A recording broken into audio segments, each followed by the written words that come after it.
All right, y'all. So like I said, 5.1 is rational expressions.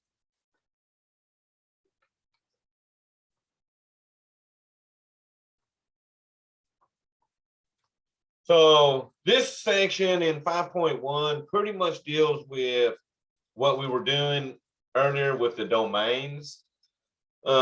The difference is they're going to put quadratic type equations on the bottom instead of just linear equations. So that's the difference in them. And then they want our answers when we get to that part about the domain in both set builder notation and interval notation. So for your first few examples, they want us to find numbers that make a rational expression not defined. Well, that's exactly the things we do when we're finding our domains. Okay, so let me let two in real quick.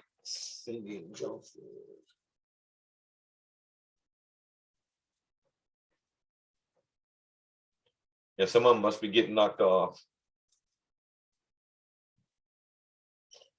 All righty, so these first two examples, what they want us to do are find all numbers for which the rational expression is not defined.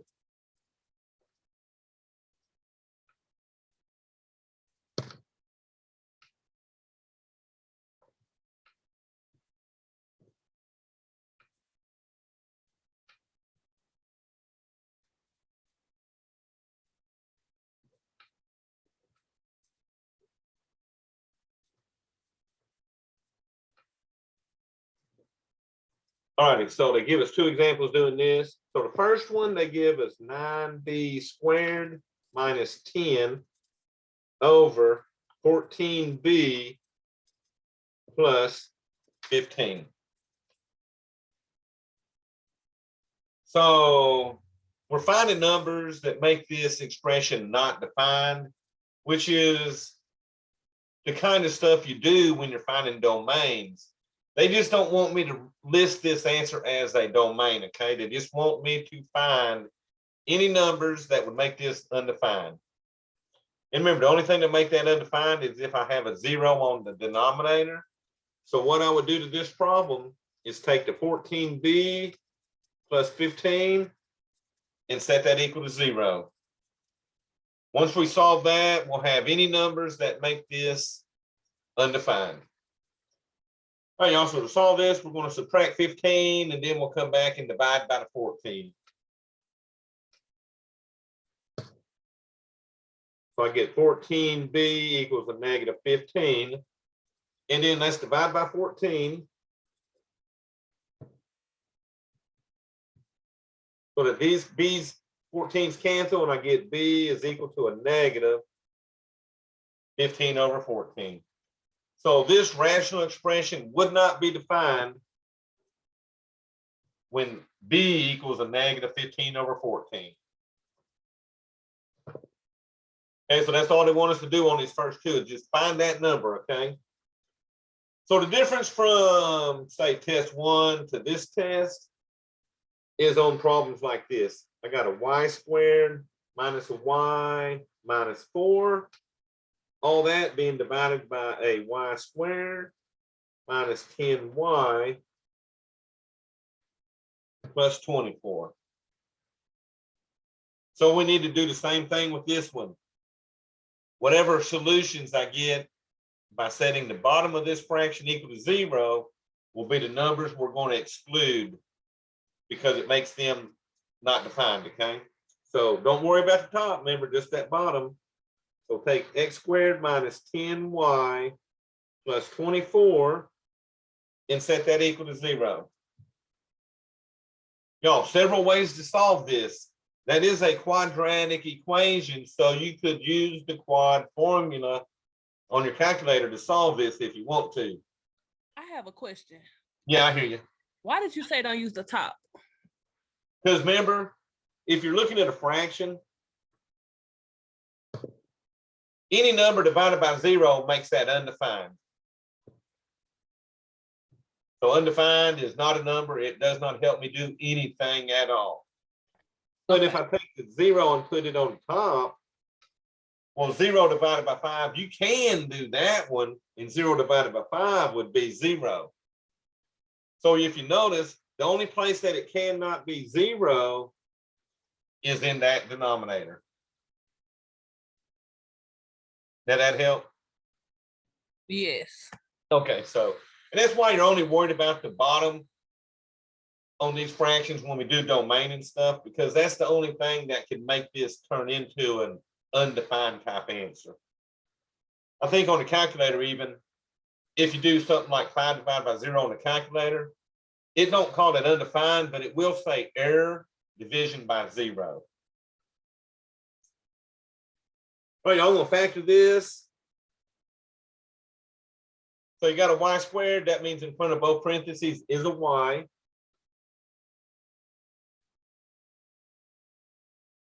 The last number on this one's positive. Anytime the last number is positive, both of these factors will have the same sign as the middle number.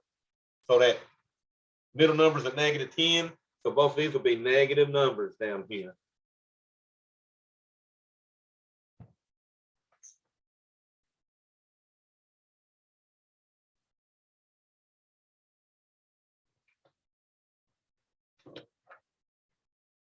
All right, now, all I need are factors of 24 that'll add and give me 10. So let's see, the factors of 24 that'll add and give you a 10 would be a 6 and a 4. So y'all now, -6 and -4 add to give me -10, -6 and -4 add to give me 24. So once you got it factored, set both of these factors equal to 0. Solving for the y. So the first one, we would add 6 to both sides. Then I get y is 6. And then the second one, I would add 4 and get y equals 4. So in Math Lab, the rational expression is not defined for y equals 6, comma 4. So in Math Lab, they just want the two numbers separated by a comma, okay?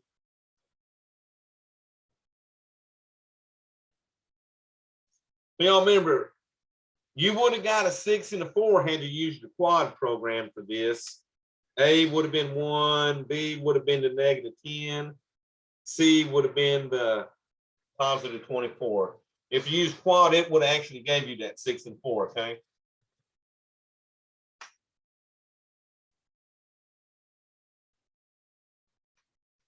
All right, so the first two problems, they only want you to find the numbers that make it not defined. Now they actually want us to find the domain. So we're going to find the domain. And we're going to write the domain in set builder notation.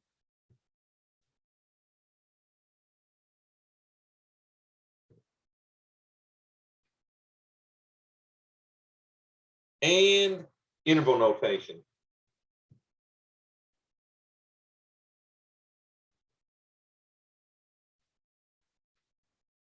Okay, so interval notation is using the parentheses and infinities.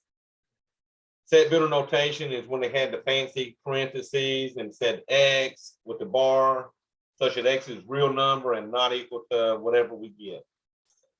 So these start at about number 3. So the first one we got will be f of x equals 3x minus 7 divided by x plus 7. So since we're doing a domain, we need to find any numbers that make this undefined.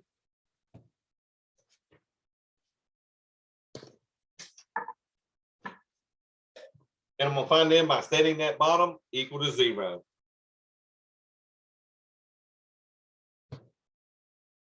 All right, so now solve it for the x. So same thing, just subtract 7. And we get x is a -7. So that means since I got -7 for that x, I'm going to have to exclude -7 from my domain. So for set builder notation, our answer will be x such that x is a real number and x cannot equal -7. So remember, MathLab will have one of these with an equal, one of these with a not equal. You gotta pick the not equal one, okay? Now, interval notation, I'm going to exclude -7 from my interval. So in interval notation, we would start at -infinity. And y'all, all of y'all are going to start at -infinity. Then from -infinity, we go to -7. And to exclude that -7, we're going to union around -7. So that union excludes the -7. That's the only number I had to exclude. So from -7, I'm heading off towards positive infinity. So in interval notation, on the left side, you better have a -infinity. On the right side, a positive infinity. And then anything in the middle are just the numbers you're excluding, okay?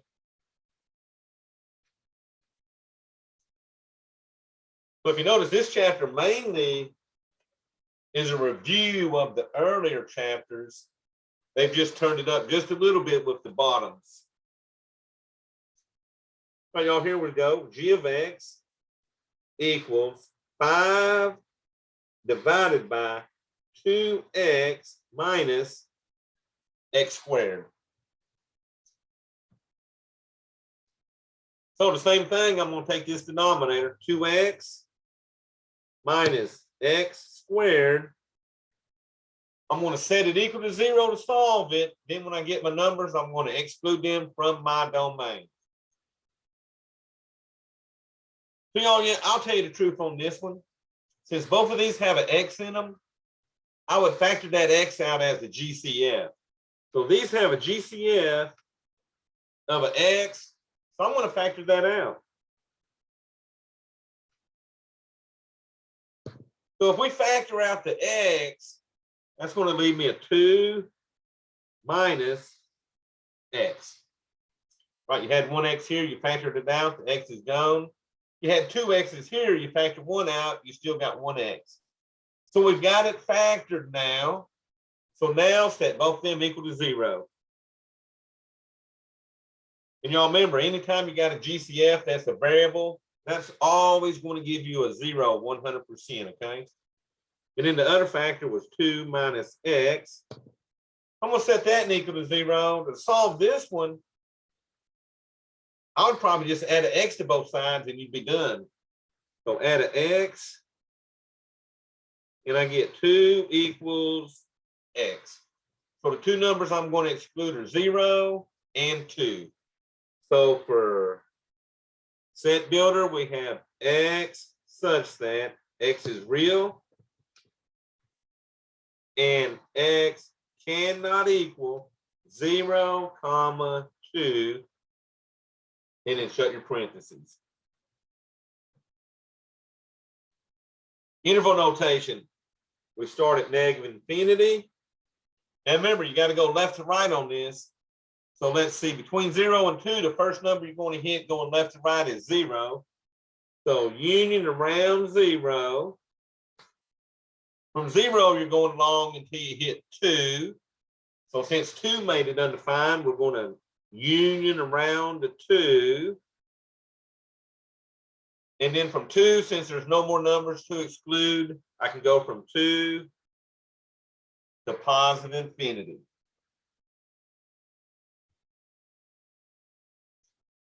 And you also notice the biggest difference is how they making us solve these bottoms when we got those x squareds in them, okay?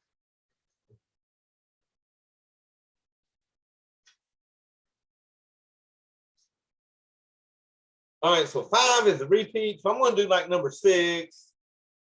Since 5 is a repeat of the earlier one, I'm going to do number 6, and then we'll get into 8, 5. So for 6, we got f of x equals x to the third minus x squared plus a x plus a 3, all being divided by x squared plus 11x plus 24. All right, take the bottom, set it equal to 0.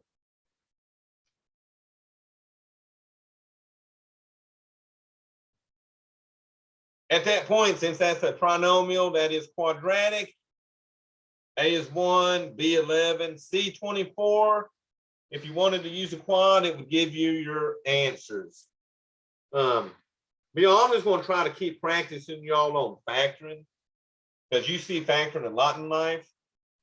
So an x squared in the front means you got an x and an x. The last sign is positive. So that means when the last sign is positive, both of these factors will have the same sign as the middle. So that's a positive 11. So both of these will be positive. Factors of 24 that equal 11 would be 8 and 3. So I would put in my 8 and my 3. So look, 8 plus 3 is 11. 8 times 3 is 24. That's how you can check your factoring real quick. All right, y'all set both these equal to 0. And then solve it. So the first one, I'm subtracting 8. I get x is a negative 8. The second one, I'll subtract 3 and get x is a negative 3. Now the trick on this one, they want me to write these numbers in ascending order. Okay? So ascending order means to go from the smallest number to the largest. So basically, left to right, okay? So x such that x is a real number and x cannot equal. So going left to right, you would hit negative 8 first, comma, then your negative 3. So remember, these have to be in ascending order. Now, most of the other ones ain't picky. I think they just did this one on this one so that you would have the answers in the right order when you did the interval part. So the interval will start at negative infinity until I hit that negative 8. I'm going to union around negative 8. From negative 8, we go until we hit that negative 3. So we need to union around that negative 3. And then from negative 3, everything's good through infinity.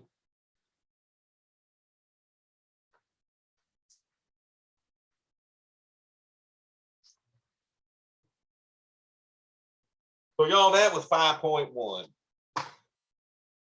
It's not too bad. It's mainly a review of the earlier stuff we did with the domains. So next, we're going to get into 8.5.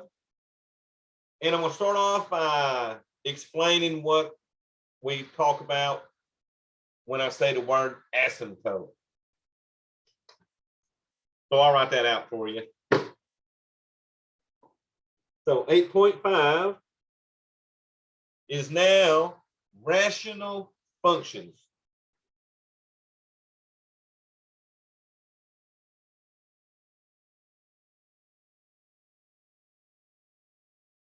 So there's two types of asymptotes we're going to look at in this section.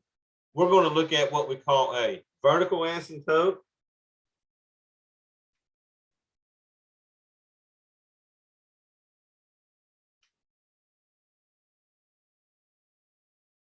And then after I describe this, we'll look at what we call horizontal asymptotes, okay? So y'all, a vertical asymptote is an imaginary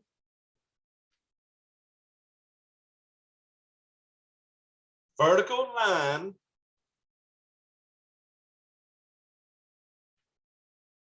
that occurs on a graph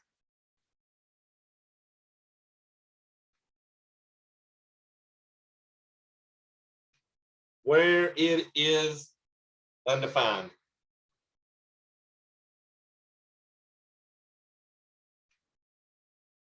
So imaginary vertical lines that occur on a graph where it is undefined. Okay.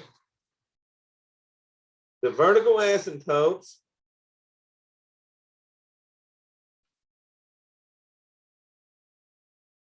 comes in the form of an equation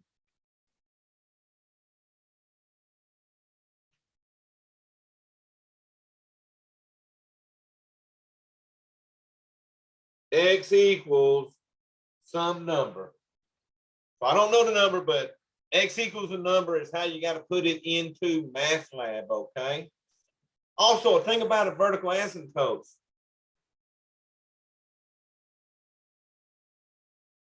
If a 0 from the numerator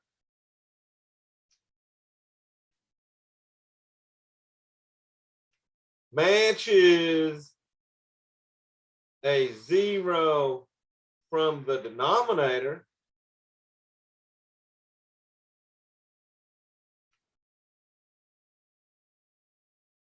then that vertical asymptote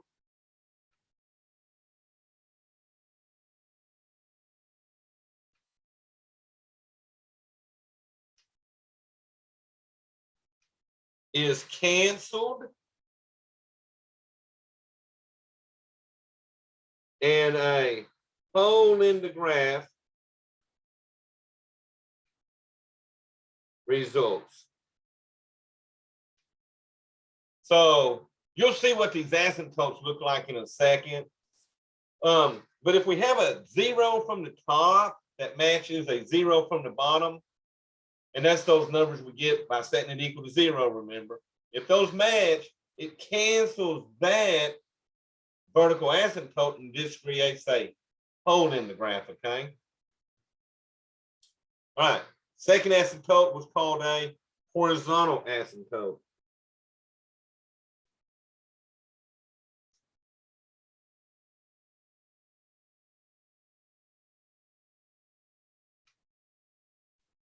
So it's different than a vertical asymptote.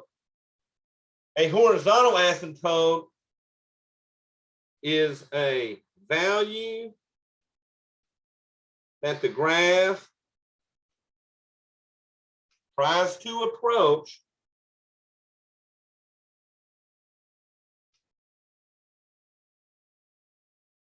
as the x values head towards infinity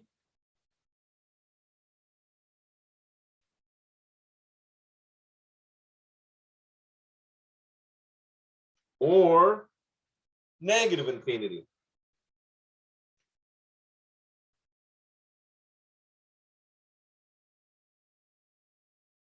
Okay, they come in the form of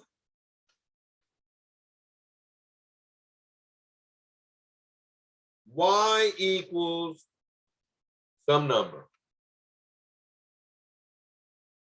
So when you answer the vertical asymptote, you put x equals that number. When you do the horizontal asymptotes, you put y equals that number.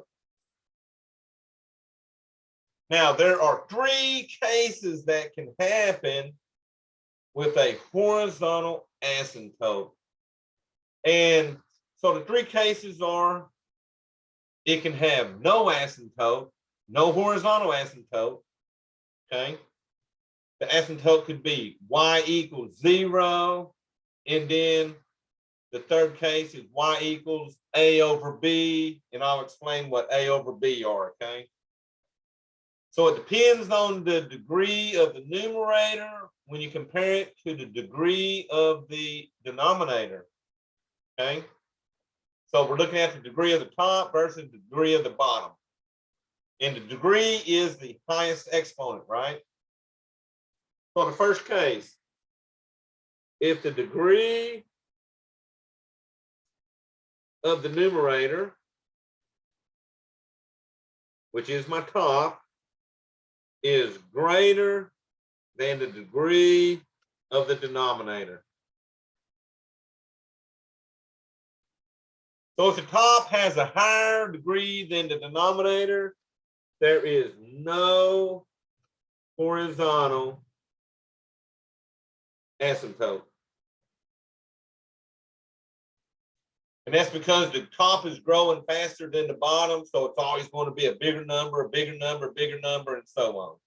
So if the top is bigger, no asymptote. Second case, if the degree of the numerator is less than the degree of the denominator.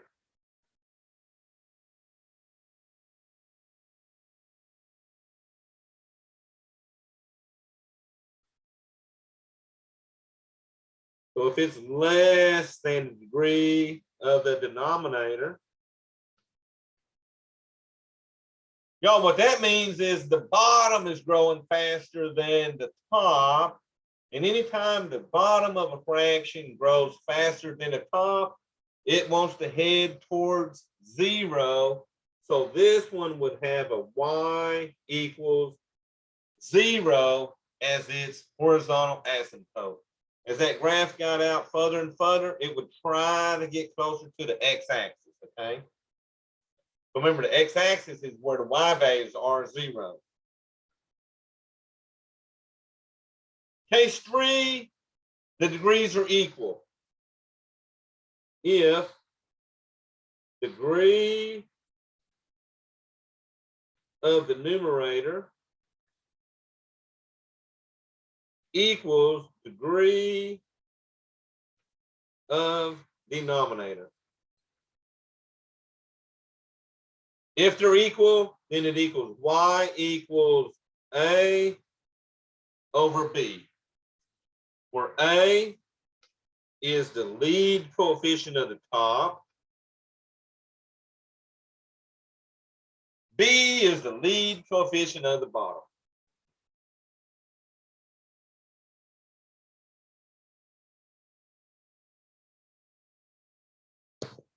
And just remember, if you got variables down here like x squared on top and x squared on bottom, if they don't have numbers in front, you got to at least treat it like a 1 on those, okay?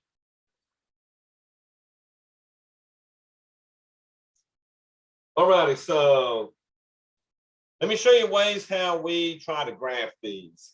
So let me go to a graph here.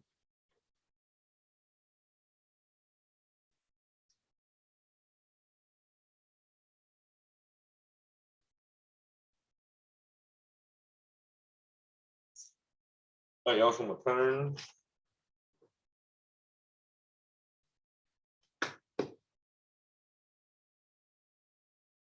All right, let me scoot that back up.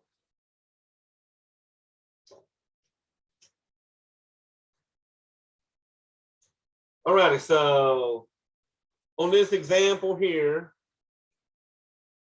they want me to list the asymptotes of the following function.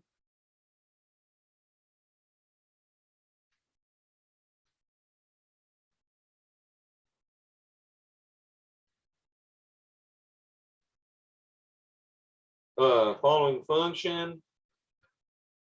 Then they want me to graph it. So there's a few more things I'll show you when I actually graph this, okay? That helps us when we graph them to make sure we got the right graph. So for this one, these start about y'all's number 3. They're giving me r of x equals 3 divided by x squared minus 64. So here's how I find my vertical asymptotes. So if you remember, I said a vertical asymptote occurs where the graph is undefined. So you're going to find them the same way you found your numbers that made it not defined and your domain. So to find a vertical asymptote, you take that bottom of that fraction and set it equal to 0.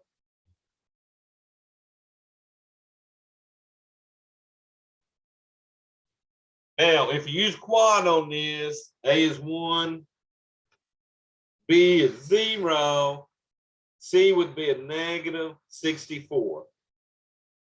If you use quad, you'll get your answers. But y'all, I'm going to factor this. X squared in the front means an X and an X. That's a negative at the end. So since that's a negative 64 at the end, one will be plus, one will be negative. So when it's negative at the end, you find factors of the last number that subtract to get the middle number. So my middle number on this one, since there's not an X term in the middle, my middle number is 0. So I need factors of 64 that'll subtract and give me 0. That'll be an 8 and an 8. So 8 minus 8 is 0, which is my missing x term. 8 times -8 is a -64. And y'all continuing on, set both these equal to 0. So the first asymptote, we're going to subtract 8. And I get x is a -8. So remember, you got to put the equation in. And then the second one, I get x is a +8. So my vertical asymptotes, x equals 8. You can come in and do x equals -8, x equals 8. Okay. Now we're going to find our horizontal asymptotes. So the horizontal asymptotes, I look at the degree of the top versus the degree of the bottom. This don't even have an x variable on the top. So the top would be degree 0. The bottom would be a degree 2 because it's got an exponent of a 2. So since the bottom is higher, so the top on this one is less than the bottom on the degrees. So you remember I said when the bottom was bigger than the top, or the top smaller than the bottom, this would be y equals 0. Okay. So that would be what they want for horizontal asymptotes. Now, they don't really ask for much more, so they want us to start graphing it at this point. Now, let me just say this. On the homework, they ask for an oblique asymptote. You answer B on that one and tell it there is no oblique asymptotes, because we took all those the oblique ones out of our homework. Okay, so you only got to worry about horizontal and vertical.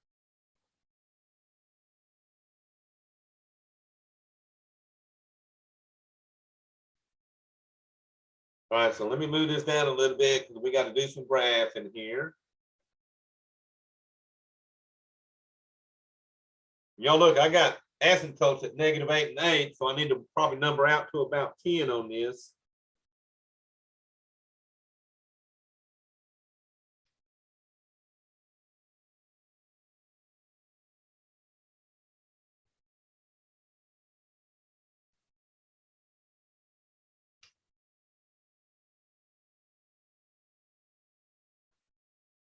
And then I'll number it up. I'll try to do what I can. And then down.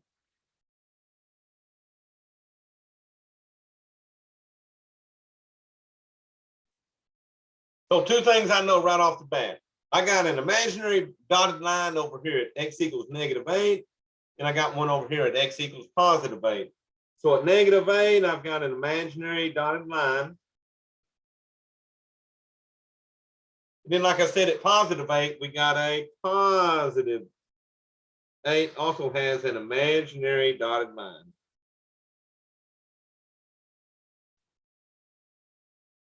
So my graph cannot cross these dotted lines, okay?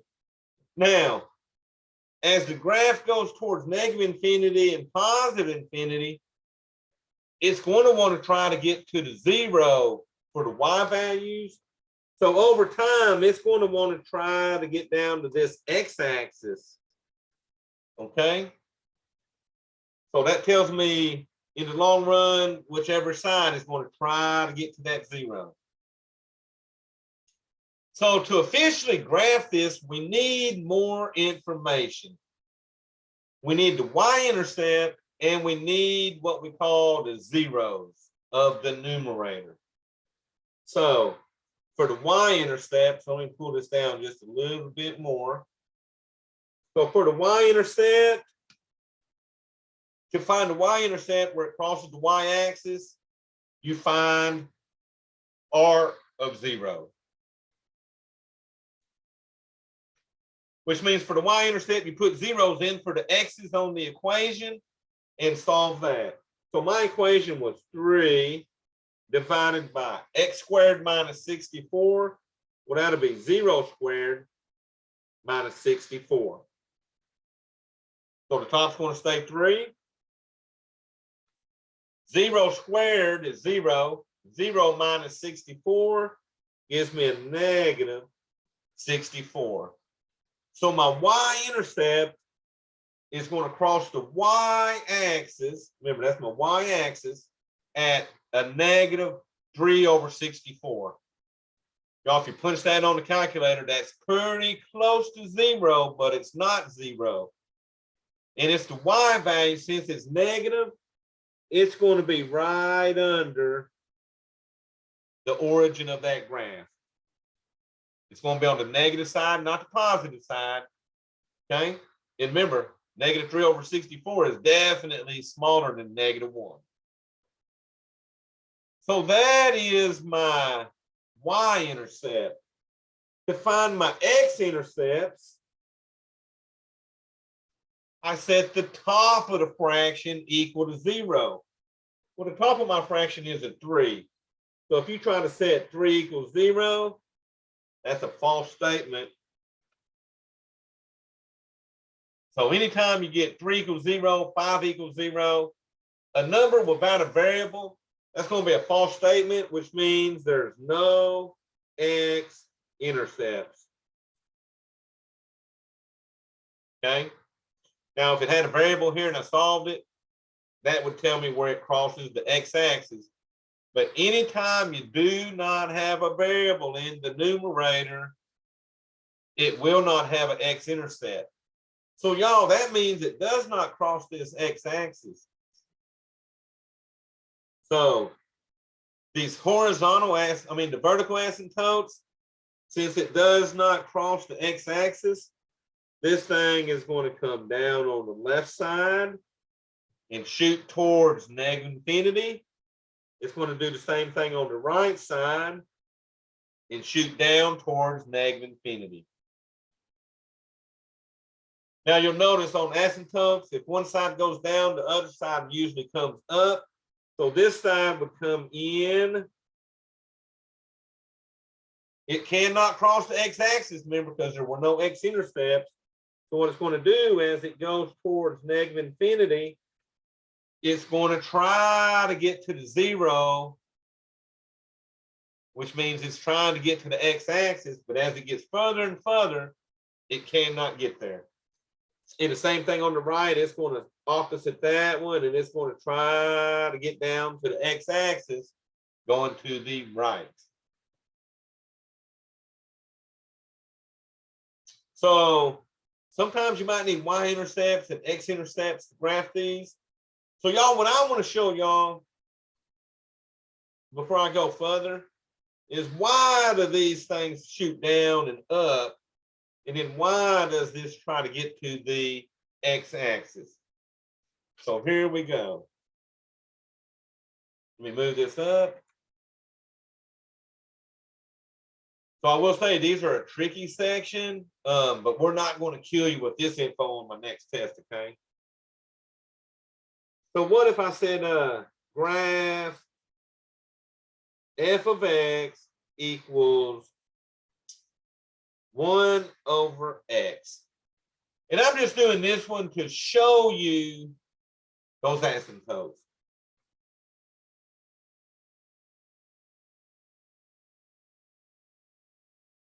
I'm just going to make this x and y. I'm just going to go out about 4 on this one.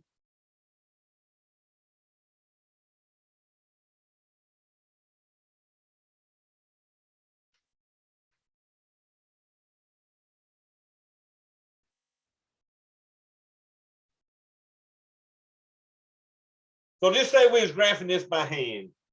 So if I was graphing it by hand, I would make me an x and a y table. Now y'all notice I kept my graph sort of small, so I'm going to use small x values on this, okay? Here's my function, 1 over x.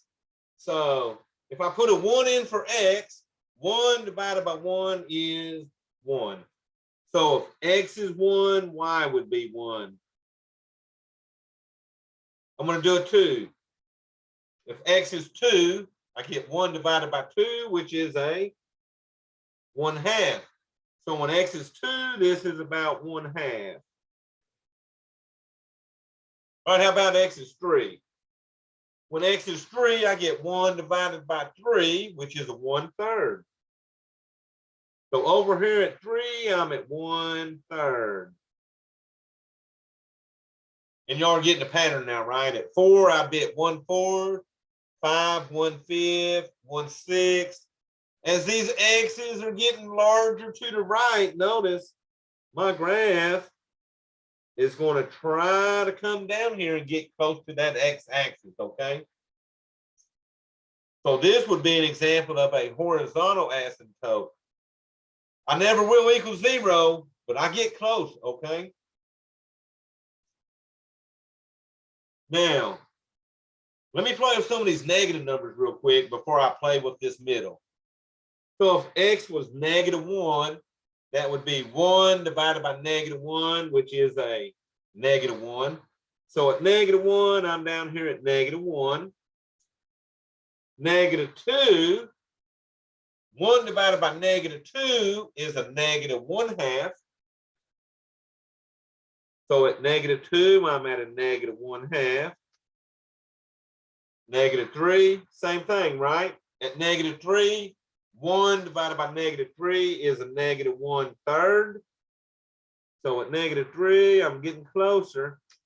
So if you notice, this left side is wanting to get closer to that x-axis as I head towards -infinity.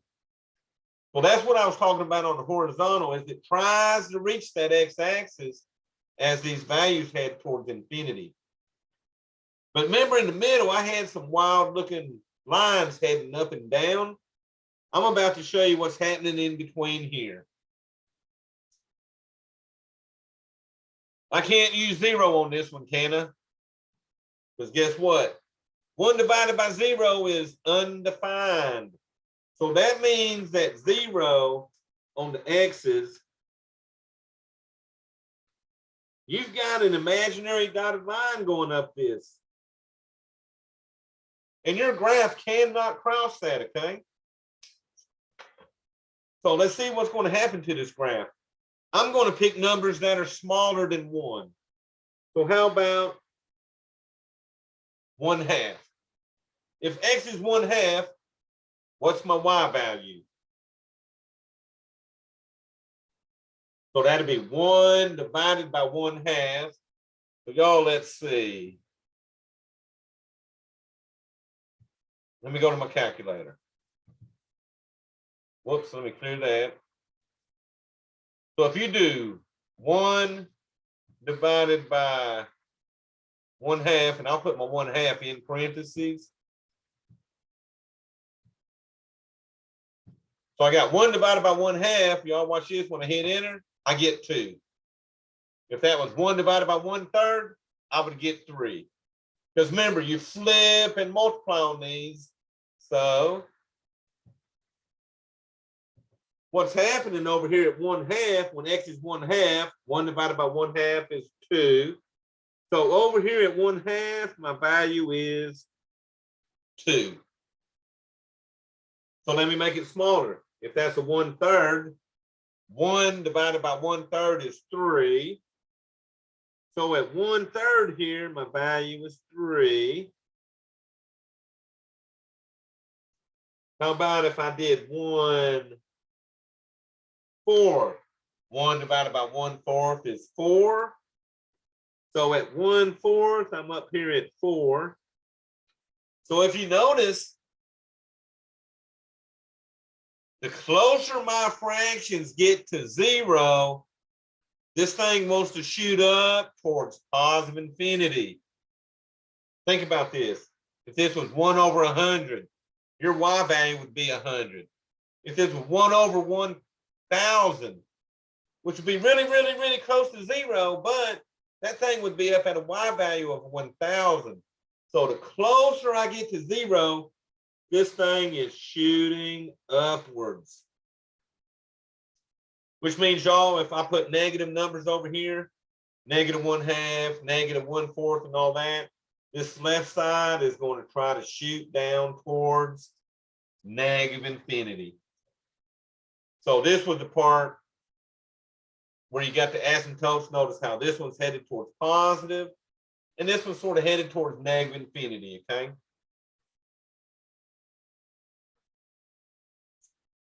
So not too fun to graph. You don't have to graph these physically in MATLAB. They'll give you 4 pictures, and you just pick the picture that's got your graph on it, okay? Now, we'll say this. If you graph these on the calculator, put the numerator and denominator in parentheses, okay? All right, y'all, so let's see. This one wants us to list all asymptotes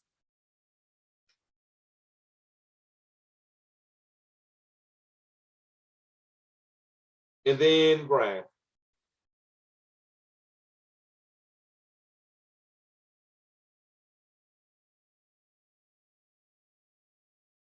Oh no, I'm on the wrong problem. My bad, y'all.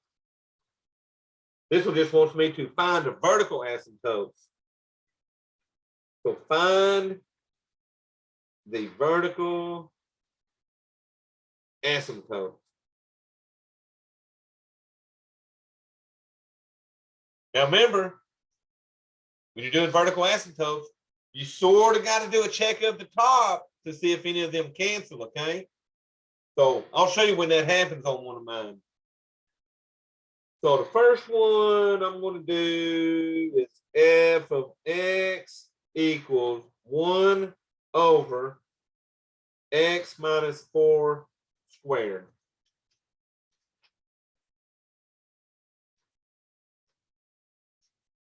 All right, remember, to find the vertical asymptotes, I take the bottom, set it equal to 0.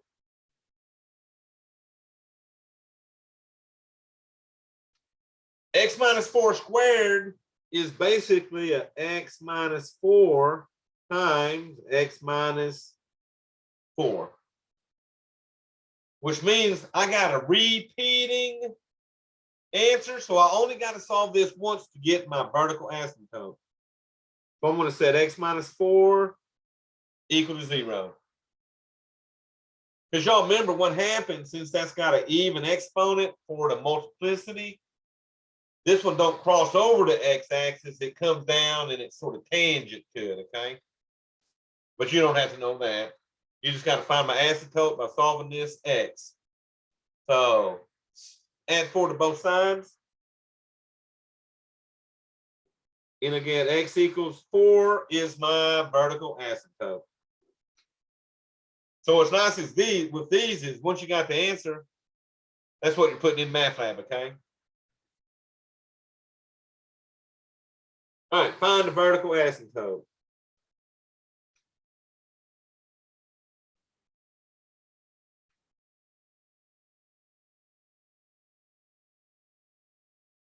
So this one has f of x equals x minus 6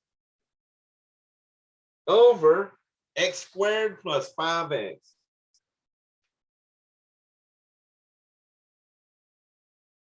So what I'm talking about now on zeros canceling, if I was to factor this bottom and I get a factor of x minus 6, then that would cancel one of my vertical asymptotes, okay? But it's only if I get factors that match the factors on the top. So let's see if that happens. So we're going to take the bottom, set it equal to 0. So y'all, to solve this one, you could use, I don't think quad on the calculator will do it when the C is a 0. So you probably got to do this one by hand. But this one's not bad because if the last number is a 0, then that means you usually got a greatest common factor. And both these have an x in them. So you would factor out the x, and then that would leave you an x plus 5 in parentheses equal to 0. So I factored out the GCF of x on that. Now notice, since I'm in factored form, neither one of these matches that x minus 6. So this graph will not have a hole, and it will have both of these asymptotes. So set that equal to 0. That one's done. Set the second one equal to 0. Solve that factor by what? Subtracting 5. And we get x is a -5. So MathLab wants those two equations separated by a comma.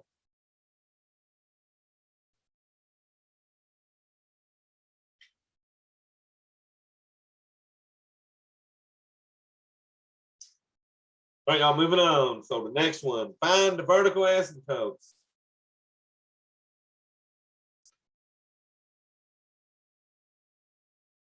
So let me show you some of those that I was talking about. So find the vertical asymptote.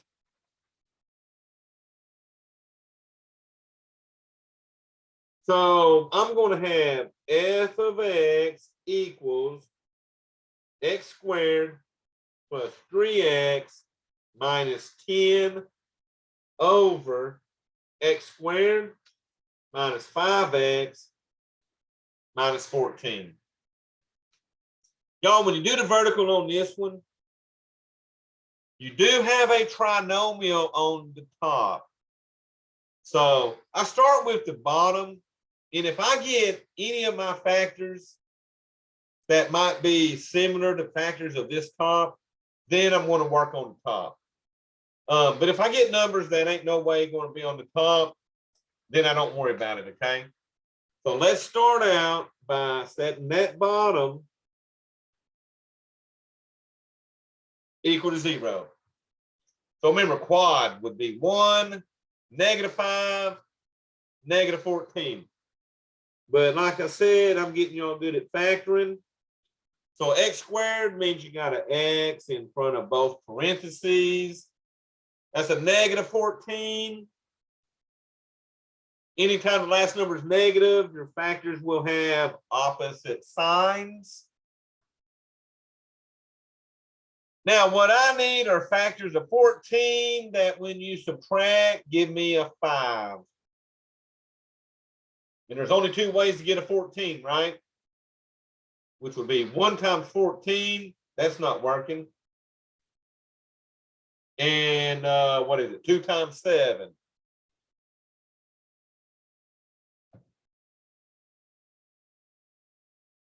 And so remember, 2 and 7 will give me a 5, but it's got to equal a -5. So if the middle is negative, your larger number has to be negative, okay? So that'll be a -7, +2. If you add them together, -7 and 2 give you -5. 2 times -7 equal -14. So set both these equal to 0. And we'll solve it by subtracting 2 from the first one, adding 7 to the second one. So my zeros are -2 and 7, but guess what? It's possible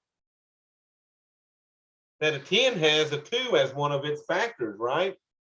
So I would probably just factor that top just to check and make sure none of these cancel. So I'm going to check for a canceled vertical asymptote. So x squared plus 3x minus 10. We're going to set that equal to 0 and see if we get a -2. There's no way we're going to get a 7 on this, okay? So remember, quad would be 1, 3, -10. So factoring it, you got an x squared. That's going to be an x and an x. The last number is negative, so you got one positive and one negative. Factors of 10, that'll subtract and give you 3 or 5 and 2. Since the middle's positive, the larger number 5 will be positive. and the 2 will be negative. So y'all, guess what? I could probably stop here because this was an x minus 2. The one I needed was the x plus 2. So since these factors don't match any factors, so no factors match, those on bottom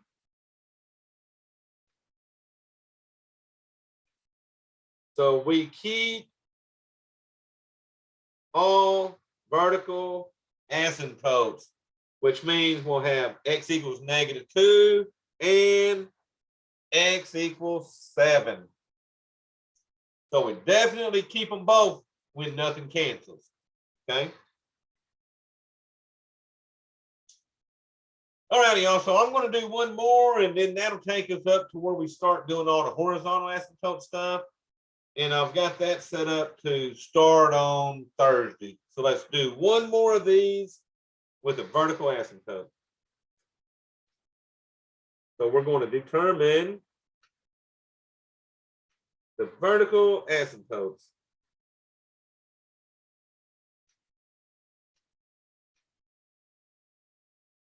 That way, when you do homework, y'all should be able to work the first 10 in 8.5.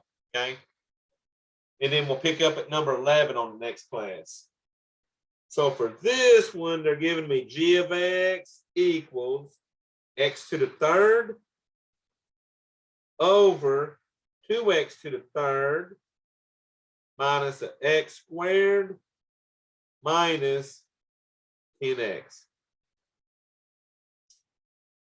So let me start with the bottom. So I'm going to take my bottom and set this equal to 0. So we're really not ready to factor this yet because we got an x to the third up here.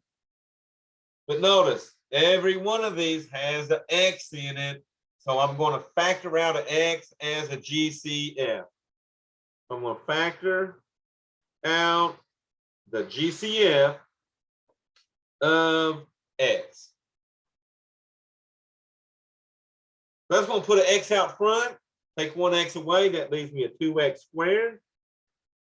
Minus, take one x away, leaves an x. Minus, take one x away, leaves a 10. All this is still equal to 0.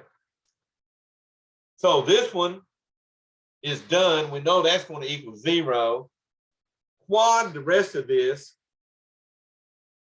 A equals 2, B equals -1, and C equals -10.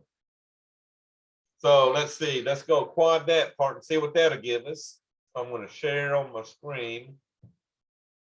Oh, that's right. I don't think I had quad on that. Let me go back to my other calculator. I don't think I put it on that program yet. So y'all can see that. So I'm going to go to program, go down to quad.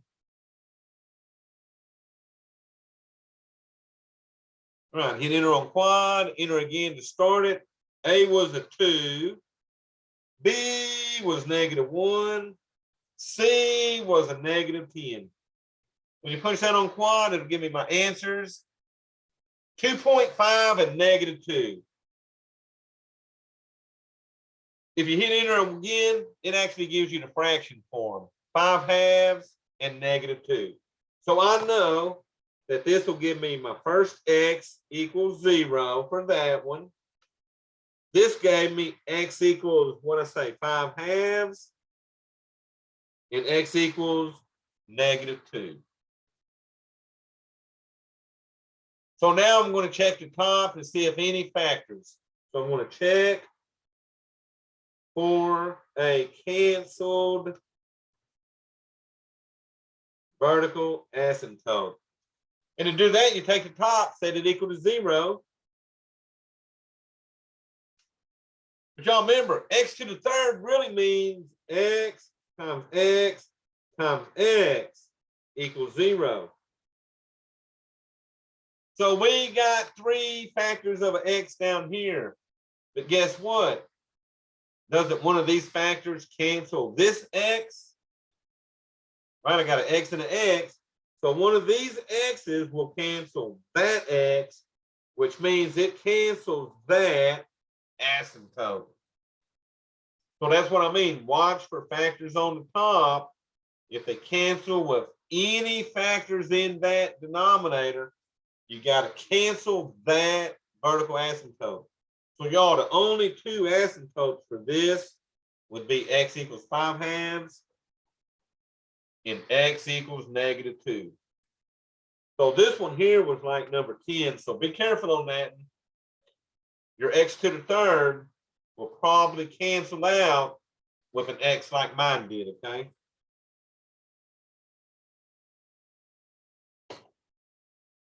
Woo, sort of tough coming back from these spring breaks. All right, so we don't have much of 8-5 left for Thursday. We'll knock out the rest of that Thursday. It deals with vertical asymptotes. I mean, not vertical, but horizontal asymptotes. And then a little bit more on graphing.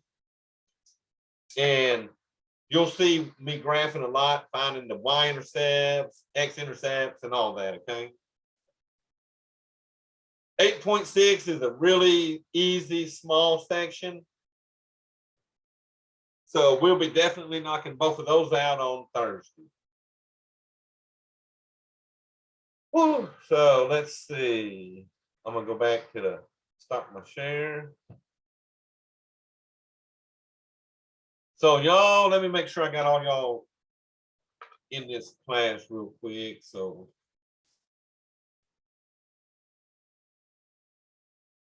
all right, it looks good. I got all of y'all. No, it's all right. It's sort of spring break just sort of puts me at a slug when we come back. So that's why I didn't want to go through all of this 8.5 tonight. So, and I wanted y'all to be more sure of what I meant when I talk about the vertical and horizontal asymptotes. So y'all, that's all I got. So we'll pick up Thursday. Exactly. So, but it ends up a lot nicer, okay? It's a little rough in 8.5 because we don't do a lot of graphing these fractions. But the next section you'll like a lot better when we hit 8.6. And then, like I said, next Tuesday, we'll review this and you'll see the parts I pick out for my actual test, okay? So, yeah, so can we go back to the elementary? Oh, well, what do y'all got, like 4 or 5 weeks left? So y'all about to breeze through this and be done with my class. All right, so I'm gonna stop our recording.